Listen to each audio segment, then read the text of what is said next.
Bill, I've come for you. Surrender or face my wrath. Hi, I'm Bill Nye, the guy you've been looking for. Now get ready to say goodbye.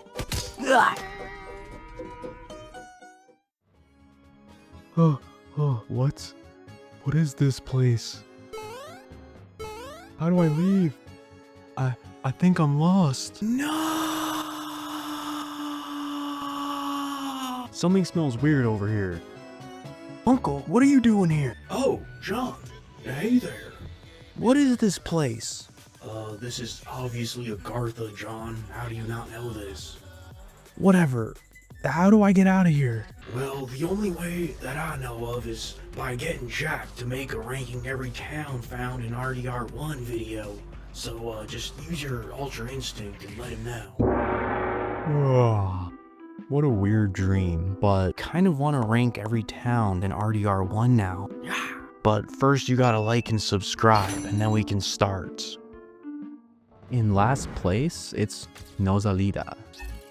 Nozalida, which is Spanish for no exits, is a small settlement located on the western edge of Punta Orgullo. When you first arrive, you're asked to help the Mexican general clear out the area and burn down the town due to it being used as a rebel hideout. It's only after completing this mission that you're able to explore the town. Nozalida sits right along the water and is a really calm and peaceful place, minus the massacre we just committed. It definitely used to just be a quiet fishing village before the conflict and war. On the west side of Nozalida, there's a large dock with 2 boats moored next to it. Although they aren't accessible, unfortunately. There are no activities or amenities here, which is a pretty big flaw in the settlement itself. It is also extremely small, consisting of only 3 houses and this small chicken coop thingy. While helping out the general, I couldn't help but feel bad burning down the town. It's genuinely a beautiful little area, and it doesn't deserve to be completely torched, regardless of who's hiding there. I really wish we had an option to help out the rebels. I understand that it wouldn't have made too much sense in terms of the actual story of RDR. However, it would have at least added a unique aspect to Nozalida. Maybe there would have been an amenity or an activity here as a reward. Nozalida is a place that most players will never come back to. There's nothing to see or do here, it's out of the way, and is being overshadowed by a much bigger and better town that's literally 20 seconds away. In 20th, it's Tesoro Azul. Tesoro Azul, which is Spanish for Blue Treasure, is a small abandoned settlement located in Punta Orgullo, and now serves as a gang hideout during the events of Red Dead Redemption. When you first arrive, you'll be forced to clear the town of bandits before you can properly explore the area. The layout of the town is pretty simple. It's a rectangle with a street running parallel along the lengthier side. Most of the buildings are in poor condition and falling apart, although there are still a few that are fairly untouched. Also, due to it being a gang hideout, you can find many loot chests among the buildings, which is a nice reward. Fun fact, Tesoro Azul gets its name from the town's past when it used to function as a small turquoise mining town. It's a bit of a shame that Rockstar seems to make the coolest looking towns the abandoned ones. Tesoro Azul could have easily worked as a small settlement. It wouldn't have needed much either. Maybe just like a general store or saloon, an activity or 2, and a safe house. Instead though, the town obviously lacks any amenities or activities. As a result, Tesoro Azul is definitely underlooked. It is a unique location visually, but in practice it's basically just a gang hideout with no real reason to visit after you've cleared it. In 19th, it's Tumbleweed. Tumbleweed is a forgotten boomtown located in Gaptooth Ridge. It's now been reduced to a hideout for outlaws and gang members. When entering Tumbleweed, the first thing you must do is clear out the town of criminals that occupy it. Due to its abandoned nature, there are no businesses to enter and no activities to distract you, just empty streets and crumbling buildings. It feels especially eerie after spending so much time in Tumbleweed in Red Dead 2, as it's one of my favorite towns from that game. The Tumbleweed Saloon specifically was once the heart of town, and it now sits still, frozen in time. The jail also has a different layout than it did in Red Dead 2. I'm not sure if that's an oversight or if it was like updated shortly before it was abandoned. Something that I find really interesting though is that you can actually enter all the buildings in this version of Tumbleweed. It's not super useful as they're all abandoned and only have a few chests with money, but it is cool since you can't do it in the second game. One underrated thing about Tumbleweed is the parkouring elements. The buildings are tightly packed together and featured many layered roofs, which are a perfect use of RDR's parkour physics. When you're in Tumbleweed, you can't help but notice an eerie undertone. During the events of the game, Tumbleweed is actually implied to be haunted. You can find hints of this through the newspaper ledgers, unexplainable noises, and even secret messages. If you want to learn more about that, you should definitely check out my iceberg video, where I cover this topic in depth, as well as a bunch more cryptids and myths throughout Rockstar games. In terms of lore, Tumbleweed's downfall can be credited to the Armadillo Railroad passing by the town entirely. This resulted in commerce drying up, causing the residents to move out. It also seems to be based on the real-life town of Tombstone, Arizona, which is an iconic frontier settlement that's known for its long history of outlaws. It's honestly a shame to see Tumbleweed reduced to the state that it's in. From being one of my favorite towns in RDR2, filled with friendly people and a lively atmosphere, it now sits completely still, reminiscing on what it used to be. In 18th, it's the Pacific Union Railroad Camp. Technically located in tall trees, the Pacific Union Railroad Camp is a small settlement built to house the workers of the Pacific Union Railroad Company. The area is mostly filled with lumber, construction materials, and other equipment related to that line of work. You can find a few small tents scattered around where the workers live and sleep. A fun detail I like is this NPC who sits playing his harmonica around the campfire at night. The camp features 3 main buildings. The building on the west side is especially cool since you can see a full train being worked on inside. It's one of my favorite little areas in the entire game, and it adds a layer of immersion to the world. The second building is inaccessible but appears to function, temporarily at least, as a stable or storage area for horses. The third structure sits on a small raised platform, and it's on this platform where you can find the only activity in town, an arm wrestling minigame. It is actually a pretty fun one, but I wish there was more going on here. Overall, the Pacific Union Railroad Camp mainly exists to serve one purpose: world building. And I don't mean that literally. It helps keep the world of RDR grounded and more believable by showing off the dirty work that we are never able to do throughout the game. And in that sense, it does a really good job. In 17th, it's Ridgewood Farm.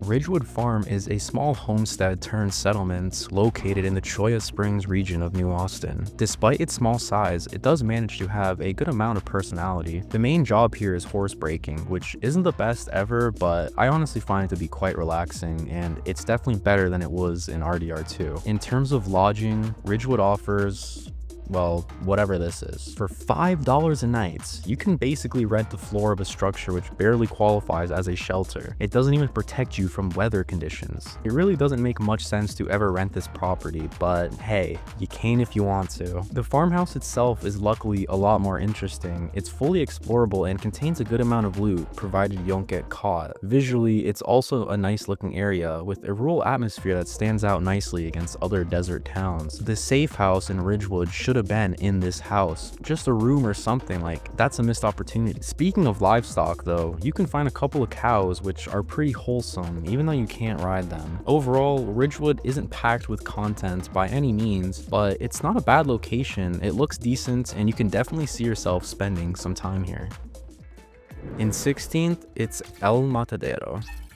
El Matadero, which is Spanish for the slaughterhouse, is a small settlement located in Diaz Corona. As the name suggests, the entire town revolves around meat processing and butchery. On the north side of town, you can find a few tents similar to the worker camp seen in Plainview. It's also here where you can join in an arm wrestling minigame, which isn't too common and adds a little bit of personality to the area. Architecturally, El Matadero follows the very standard white-walled Mexican style seen throughout RDR. There is also a wooden horse stable that appears to barely be holding itself together. However, it still functions. Nearby, you can find a cozy little house with an enormous fireplace that doubles as a meat curing area, but not as interesting as what you can find in the very back of town, the largest building here. Upon entering, it's clear that it's a meat processing area and probably serves as the most important building in El Matadero. In terms of lodging, you can purchase a room inside one of the buildings. The room itself contains 5 beds, which was clearly designed for multiple occupants, most likely soldiers at one point. Now though, it belongs to Jack Marston, who can finally use it to be able to hold the massive slumber party he's been dreaming about having for years. You can also find soldiers patrolling through town, including sitting on top of the building that you can purchase. They stand watching, scanning the horizon, expecting trouble that will never come. The lingering military presence gives the town a tense feeling, which isn't the most pleasant, but hey, there is a Gatling gun mounted on top of the building, which is super sick. Overall, El Matadero offers a respectable amount of interaction and replayability,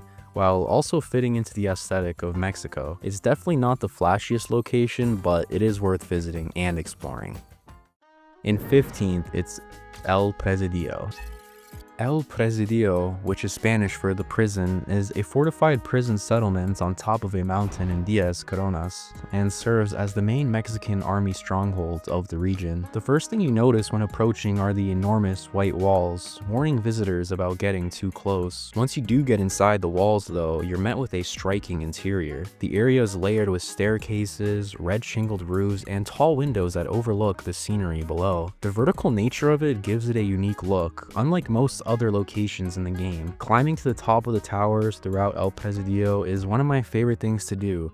It's only from up there that you can truly grasp the scale of this fort. Along the massive outer walls, you can find cannons and machine guns, hinting at times of war many years before the game takes place. And you can shoot them too. Even though those days are long over, soldiers still continue to guard the compound, almost as if it never moved on. El Presidio is also prominent to the story, because that's where you finally capture Javier, adding to its importance and notability. In terms of amenities and activities, El Presidio definitely feels limited. You can pick up bounty missions here, which is cool, however that's it. El Presidio might not be the most functional area in the game, but one thing it does have is history and a feeling of importance. It's an extremely dramatic fort sat on top of a cliff face, foreshadowing its history in the story of Red Dead Redemption. In 14th, it's Kochene.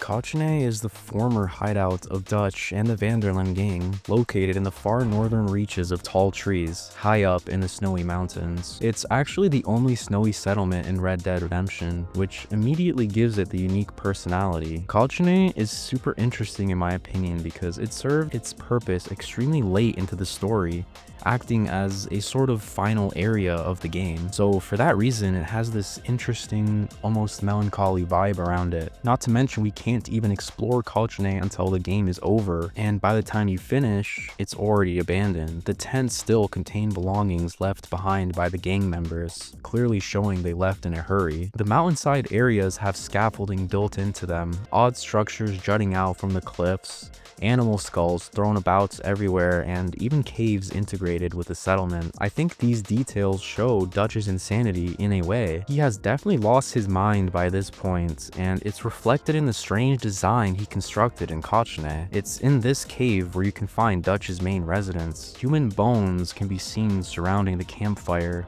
sparking theories that Dutch was potentially a cannibal. There's even a small bathroom area with a tub, which feels super out of place. I mean, where are these pipes going to? Surely there's no plumbing connected, right? It doesn't really make any sense, but I guess it's kind of funny. As Kochene is abandoned, it naturally doesn't offer any activities or amenities, but in this case, I think that's a good thing. Adding gameplay features here would have undermined the tension and immersion that you get from this location. Even though Kochene isn't going to rank the highest when compared to the other towns in our list, it still is one of the most iconic and best places in the game, and it deserves to be well respected amongst the player base.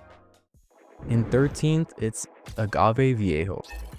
Agave Viejo, which is Spanish for Old Agave, is a small settlement located in Perdido. It's most famously the home of rebel leader Abraham Reyes, and because of that, it plays a major role in the story of Chapter 2 and RDR in general. The first thing you notice when entering Viejo is the large mansion sitting in the middle of the settlement. The tiled flooring of the courtyard looks beautiful. The architecture of the building itself is incredibly well done, giving the place a luxurious feel. The bad news is that the house can't be entered, which is pretty frustrating. You can even climb this set of stairs and peek through the windows to see a fully furnished interior, so it is really just such a shame. Even this little backyard area looks cool in my opinion. I just love the walled-in garden look. On the south side of Agave Viejo, you can find several tents set up for the rebel fighters serving under Abraham. This is also where you'll find the only real activity, which is arm wrestling. It's a pretty enjoyable minigame, but at the same time, it's all we got. You can even find a few cows, which is pretty cool, even if you you can't ride them. But there's also a bullseye setup, which is interesting, although there's no bows in the game at all, so you're just gonna have to shoot at it, I guess. One aspect of Agave Viejo that I absolutely love is how enclosed the location is. The surrounding mountains form a natural world border around the town, giving it a secluded feel.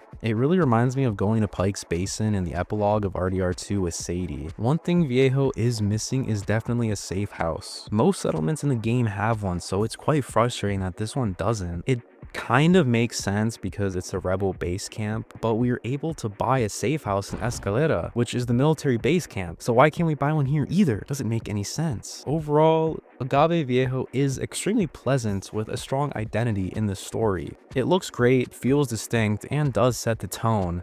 However, it lacks amenities and activities.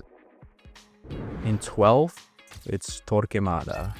Torquemada, which is Spanish for burnt tower, is an abandoned settlement perched high atop a massive cliff face in Diez Coronas. Just reaching it is a journey in itself. The only way to get up is a tedious and winding route along the mountainside. It's a long journey that has you passing by many crumbled remains of structures. If you're able to imagine these ruins being fully intact, at least at one point in time, it's not unreasonable to assume that Torquemada may have at one point been the largest settlement in all of RDR. When you do finally reach the summit though, it all becomes worth it. It offers one of the most breathtaking views in the entire game, overlooking the vast landscape of Mexico. I also really like the architecture. It's cleaned, white-walled buildings in a classic Mexican style, but it contrasts beautifully against the cliffs. You can also enter every interior here. There's not too many, but it's a nice touch. The only time you're here in the story is in the mission Empty Promises, where John assists the Mexican army in reclaiming Torquemada back from the rebel forces. It's a super epic mission where you dramatically battle on the mountainside, but once that's over, the town is never acknowledged again. In free roam, you can find a handful of soldiers sent to patrol the area, even though they don't do anything apart from play 5-finger fish fillet, which is the only activity found here. At the end of the day, Torquemada is less about activities or amenities, and more so about the unforgettable views at the top of the summits, and the journey climbing up there as well. It's definitely worth revisiting if you haven't recently, for one of the most visually stunning locations in the entire game. In 11th, it's Plainview. Plainview is a small oil camp located in the south of Rio Bravo. It appears to still be in its earlier stages of development, but notably much more developed than it is in its appearance in Red Dead 2. The name Plainview is likely a reference to Daniel Plainview, the oil tycoonist portrayed by Daniel Day-Lewis in the film There Will Be Blood. In that movie, Plainview's rise in the oil business dramatically changes his life, a story as old as time, that being of greed and human nature. The camp itself features several large oil derricks that tower over the landscape, constantly creaking as they work. I honestly quite like the sound that they make. I find it strangely calming, and it definitely adds to the atmosphere. The rest of the area is scattered with shrubs and patches of dry vegetation, as well as a handful of tents set up for workers. Many of the tents feel oddly empty. They lack any personal belongings or signs of life, which is kind of strange. Saying that though, you can also rent one of them for $5 a night. It's not the most practical, but I guess it's cool. One thing I do love about Plainview is climbing the oil derricks. You naturally get a really good view from the top, and it's not that common to find man-made heights in these games, so when you do, you have to make the most of it. Overall, Plainview may be small and underdeveloped, but it has a slight bit of charm to it, and it's definitely unique, which helps it stand out. In 10th, it's Las Hermanas.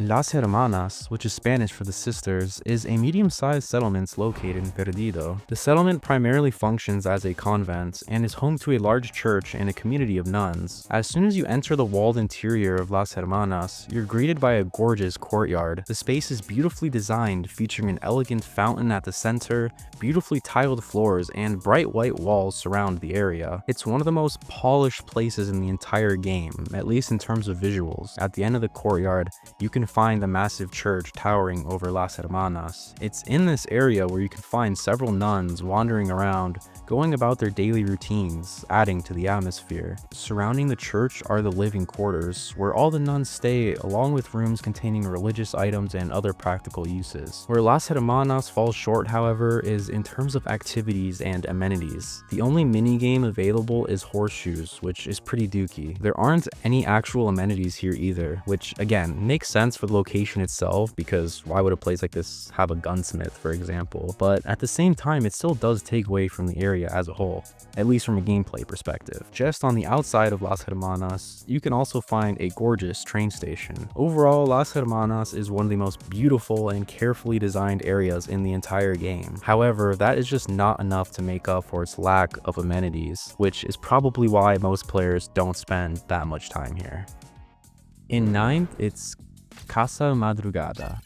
Casa Madrugada, which is Spanish for House of the Rising Sun, is a small-sized settlement located in the north of Diez Coronas. As soon as you arrive, it's immediately clear this place is special. Visually, it's one of the most beautiful settlements in Red Dead Redemption. The architecture is exceptional. The walls are decorated with intricate sculpted designs, and the contrast between the white walls and the brick pillars just look fantastic. The saloon is awfully lit with candles and a fireplace, giving it a cozy and luxurious feeling compared to the rougher saloons elsewhere. It's inside the saloon that you can play both poker and liar's dice, two minigames that I personally like. Heading upstairs, we can find the lodging. The room costs $250 and is pretty barren, containing only a small bed, an armoire, a chest, and a bloody table, which doesn't really add to the decor, but okay, I guess. Another good thing about Casa Madrugada is its proximity to the railroad. It is amongst the smallest settlements serviced by the railroad, suggesting the importance and wealth of the area. In terms of actual amenities, there isn't much here. There's no general store, gunsmith, or other business that you would typically want, but in my opinion, it doesn't really need them. Casa Madrugada feels like a vacation destination, and if there were too many businesses here, it would lose that vibe. Overall, Casa Madrugada is a stand-up location. It's extremely beautiful and unique, and you can find yourself spending plenty of time here. And best of all, you can even find a mule outside the train station. I mean, seriously, how could it get better than that? In 8th, it's Manzanita Post. Manzanita Post is a small settlement built around a railroad station in the middle of tall trees. Because of its remote area, the whole place has a slightly eerie atmosphere. The dense woodlands surrounding Manzanita make it feel isolated and tucked away deep from the rest of civilization. The train station itself is pretty small and fairly bare bones, but it has a rustic design with wooden details, and the antlers above the doorway give it plenty of character. On the very south side of the settlement, you can find a small log cabin for purchase.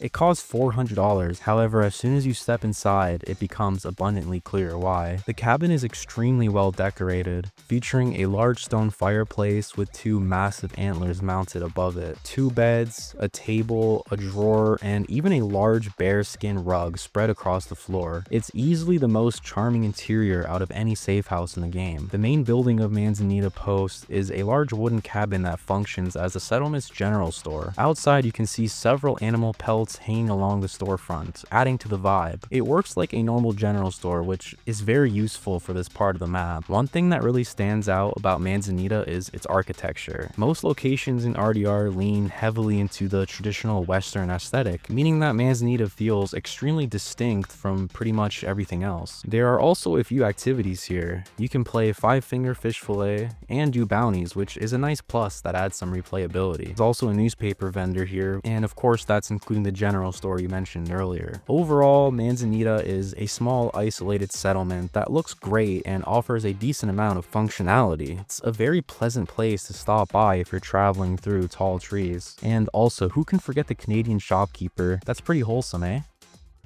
In 7th, Rathskeller Fort.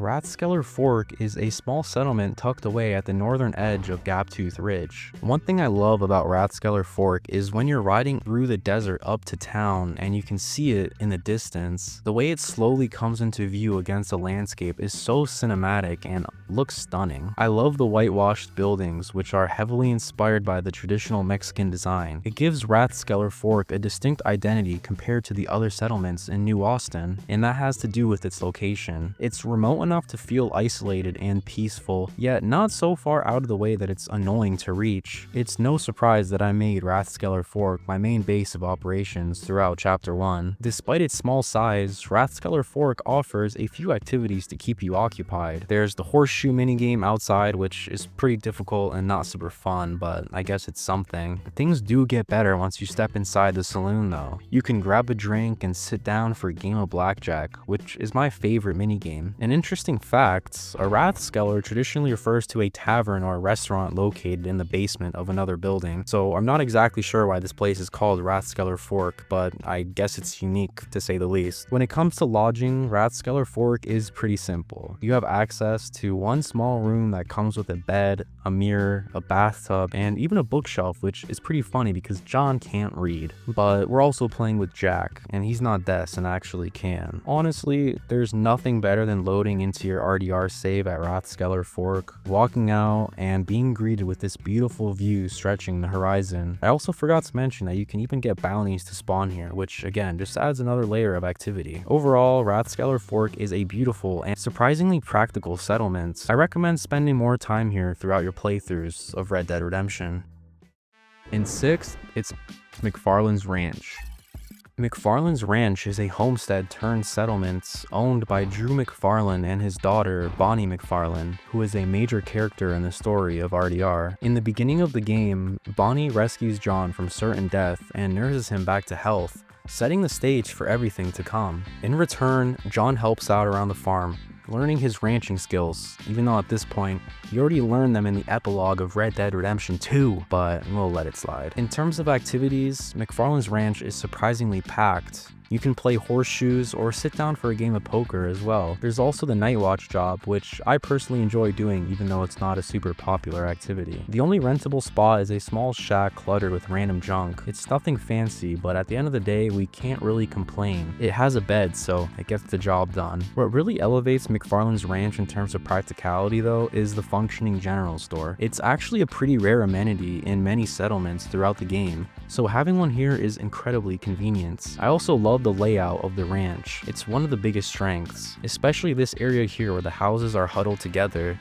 and each one serves a different purpose. You can even find a doctor's office in one of the smaller buildings, which again is a very useful amenity. And in one of the other houses, you can pick up bounties, another nice touch. The McFarland Manor specifically looks so timeless. It's something that I wouldn't be surprised if I saw in real life. However, it's brand new and fully furnished here. Even though you can't enter it, you can still peer through the windows and see that it is fully furnished, which is a nice detail, I guess. Even the barn is cool. It's fun to climb around on and it just reminds me of Undead Nightmare. Being the first settlement you encounter in the game, McFarland's Ranch carries a lot of nostalgia, for me at least. It's where John's journey really begins, and on top of that, it looks super cool and is practical. McFarland's Ranch is very underrated in my opinion and deserves to be treated with the same respect as the other top tier towns in RDR.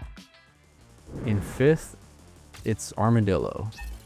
Armadillo is the largest settlement in New Austin and has fully recovered from the devastating cholera outbreak that consumed the town during the events of the second game. It now stands as the beating heart of Cholla Springs, being the region's central hub geographically and economically. Due to its location, it's one of the most convenient and frequently visited towns in the game. It's also the first true large settlement you encounter in the story, and is immediately clear it's the quintessential cowboy town. The layout is exactly what you would expect. A dusty main road lined with wooden storefronts, bustling with activity and amenities. The saloon is fully back, looking far better than it did only a few short years ago. The interior layout is super cool. I like that the upstairs is more of a catwalk than a traditional second floor. You can find people playing poker in the back room too.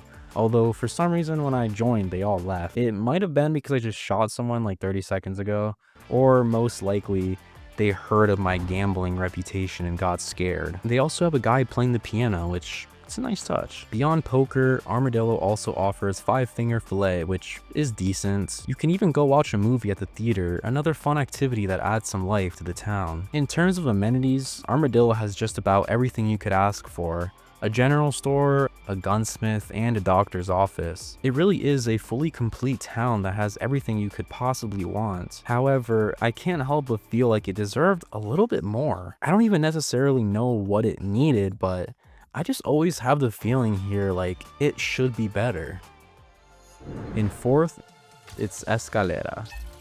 Escalera, which is Spanish for the stairway, is a large settlement located in Punta Orgullo and is mainly known as the home of Colonel Allende and the Mexican army. Because the town is heavily controlled by the military, you can consistently see tensions rising between the soldiers stationed here and the citizens of Escalera. The town itself is built on the side of a mountain, giving it a lot of verticality and a stair-like layout, which explains the name. Many of the walkways are connected by long staircases. This type of verticality in towns is pretty uncommon in RDR, which makes it stand out. In terms of lodging, you can actually purchase a small home here, which is nice because it's separated from the rest of the town and it's not just a random room in a building. Inside, you can find a bed, a small table, a furnace, and an armoire. It's actually pretty cozy, that is, until it rains. Due to the giant hole in the side of the building, every time it rains, it becomes extremely cold and wet inside, which isn't appealing. Escalera also has a solid selection of amenities. You can find a general store and a doctor's office, both of which are very useful. One thing that makes Escalera especially notable though, is that it's the only place in Mexico where you can find a gunsmith, an extremely valuable stop when you need to buy ammo or weapons. Another thing I like about Escalera is its architecture.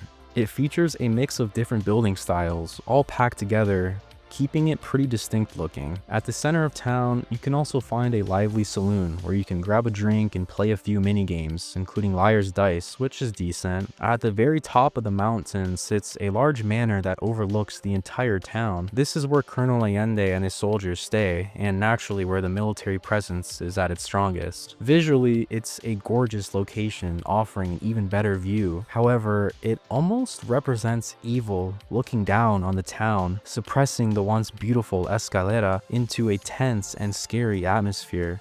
It's a beautiful piece of storytelling just in the layout alone, which was really well done by Rockstar. Overall, Escalera does a great job representing the ongoing power struggle in Mexico. In general, it serves as the military's main base of operations while still maintaining the charm and atmosphere that you find in other settlements across Mexico. The balance between that is beautiful and really sets Escalera apart from most other towns in Red Dead Redemption. In third, it's Thieves Landing. Thieves Landing is a medium-sized lakefront settlement located in the very east of Henniganstead and sits on Flatiron Lake. As the name suggests, Thieves Landing is mostly home to gunslingers and outlaws. It's basically the town version of the Thug Tug from SpongeBob, which, by the way, hilarious name, the Thug Tug. The town itself is mostly made up of dilapidated, poorly maintained wooden buildings. Everything feels run down and unkempt, but saying that, it still does have a bit of charm to it. One of its standout buildings is the Dixie Rose, which sits right beside the saloon and gives the area some character. Inside said saloon, you can actually play 3 different minigames: poker, blackjack, and Liar's Dice. This is the only saloon to my knowledge where you can play 3 games, so that's a major plus. Thieves Landing also includes a large amount of amenities, including a tailor, a doctor's office, a general store, and even a gunsmith. The town maintains a rough edge, as you can frequently see women being harassed and dragged away, yet always seem to return the next day. Another thing I like about Thieves Landing is the layout. It's basically split in half by a river, and the only way to get across it is by this bridge. It breaks up the town nicely and gives it a unique layout compared to a traditional one-street town you can find anywhere. In terms of lodging, Thieves Landing has one property, located above the pork products place, and definitely doesn't look too nice from the outside. On the inside, the room is also pretty bare bones, containing just a bed, a furnace, and a table that's covered in blood. Like, why? One detail I absolutely love about Thieves Landing is that it always seems to have a dark atmosphere. Like, I can't even think of a time where I remember the sun being fully out and bright, shining over Thieves Landing. It's always raining or foggy or dark. It feels very intentional and, in my opinion at least, symbolizes the town's lawless nature. It actually reminds me of the evil version of LaGrasse from RDR2 for some reason. It's a rough, criminal-infested town, however, manages to still feel extremely distinct and memorable, and is definitely one of the coolest places in the game. In second, it's Chuparosa. Chuparosa is the largest settlement in Mexico and is located in the center of Perdido. As soon as you enter through the front gates, the town immediately shows off a lot of its charming character. On the right side, you'll find a collection of makeshift structures built from wooden stakes, logs, and cloth coverings. It's here that you can find meat and other supplies hanging overhead, with the whole area in general acting as a marketplace. Just across the street though, the buildings are actual permanent structures, including the bank and the inn. One thing that stands out for me about Chuparosa is how distinct every building is. A lot of the towns, specifically in Mexico, look very similar architecturally. Now, there's absolutely nothing wrong with that style. In fact, I love it. But it's nice to see some variation as well. Chuparosa also has a great selection of activities. In the saloon, you can find both poker and blackjack, which are two of the best minigames. There's also a bar area, but for some reason the bartender wasn't trying to serve me. The lodging here is also pretty good as well. The property you can buy is right behind the saloon and was actually the first property I purchased in Mexico. It's pretty small, only consisting of a bed, a chest, a desk, and a small dresser, but it works perfectly well as a base of operations throughout Chapter 2. The layout of Chuparosa is another big positive. Even though it's one of the largest settlements in the game, the narrow circular arrangement of the buildings makes it feel like a tight-knit community. It's easy to navigate and keeps the town feeling lively. In terms of gameplay, Chuparosa also has all the amenities you could want. There are smaller jobs like horse breaking and bounty hunting, as well as a night watch job, which is quite uncommon in most settlements. On top of that though, the town includes plenty of extremely useful amenities like a doctor's office, a general store, and even a newspaper vendor, which is pretty rare. It's also impossible to talk about Chuparosa without mentioning the GOAT himself, Landon Ricketts. He's a legendary gunslinger that John meets here in the story and acts as a sort of mentor to him, giving the town even more narrative. Overall, Chuparosa is fantastic. It's large, visually appealing, and jam-packed with activities and amenities. It's located in a good part of the map, easy to traverse, and even easier to see why it's one of the most memorable towns in Red Dead Redemption. In first, it's Blackwater. Blackwater is the largest and most modernized settlement in the entire game, located on the far east edge of the Great Plains. It's also the final town you unlock, serving as your reward for completing the first 2 chapters. On the north side of town, several government buildings surround the main plaza. This plaza features a courtyard and a large gazebo in the center of it, and sits at the edge of Blackwater's main street, which runs through the heart of town and is filled with many of its amenities. These amenities include a saloon, a general store, a gunsmith, a tailor, a doctor's office, and even a movie theater. The Blackwater Saloon isn't as good as it was in RDR2 in my opinion, but it is still one of the better saloons in this game. You can play both blackjack and poker inside, which is very nice. It's also inside this saloon where you can find your lodging.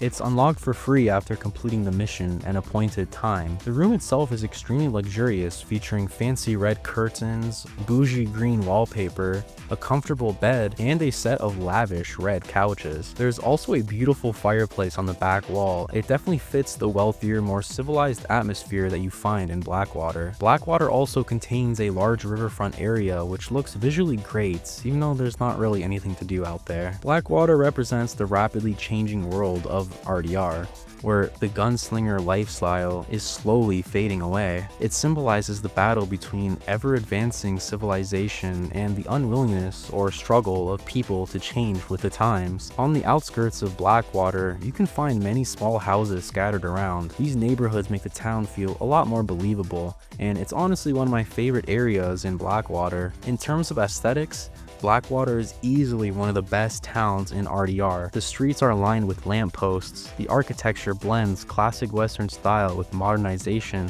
unlike any other town in RDR. The layout is also great. It's extremely easy to navigate and find what you're looking for. On top of that, you can even climb onto many of the rooftops found in town, adding another layer of verticality and exploration. Overall, Blackwater is the quintessential town of this game. It offers every amenity you could want, a great layout, tons of activities, and major importance to the theme and the story. It's because of all this that Blackwater easily stands above the rest as the best settlement in Red Dead Redemption.